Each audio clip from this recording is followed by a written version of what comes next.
Colston Surfboard Repairs, Lewis speaking. Oh, hey man, I've just dinged me board. I just want to know where I can drop it off. No worries, mate. Come to 1/6 Ramley Drive, Burleigh Heads. Welcome back to another video of Colston Surfboard Repairs. This time I'll be taking care of a longboard rail hole with colour and a polish finish. First of all, get your area nice and clean, get rid of all that wax.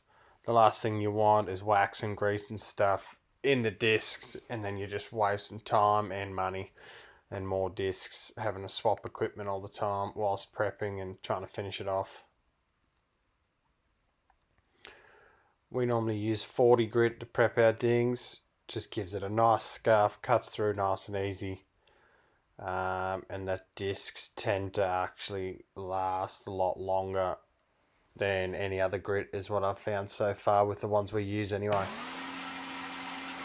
So get it all roughed up, sand your ding out as much as you can, and then get your knife and then start chopping out all your loose bits of fiberglass, making sure whatever you leave is still stuck to the foam.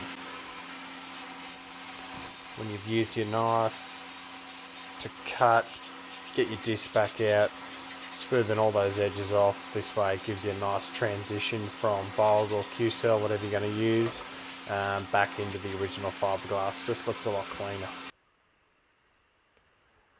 I actually missed out a couple of steps because I was busy, but that last shot you could see was bogged up and glassed, and now it's already been filler coated, and what we're going to do is blend it in with our 180 on the disc, and then 240, 180 and then 240 on the Orby as well. Get it all nice, and then we'll go into a wet rub,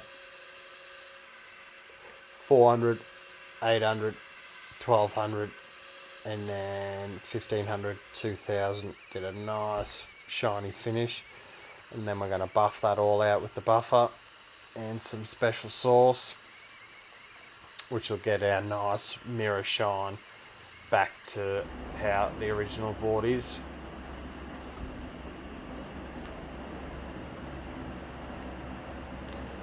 Give your polish a good shake. Get a high quality polish, just saves you a lot of time.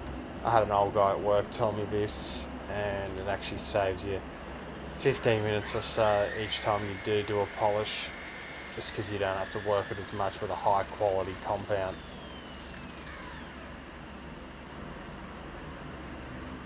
Get your polish on there, smooth it out first, and then crank up your polisher and get stuck into it.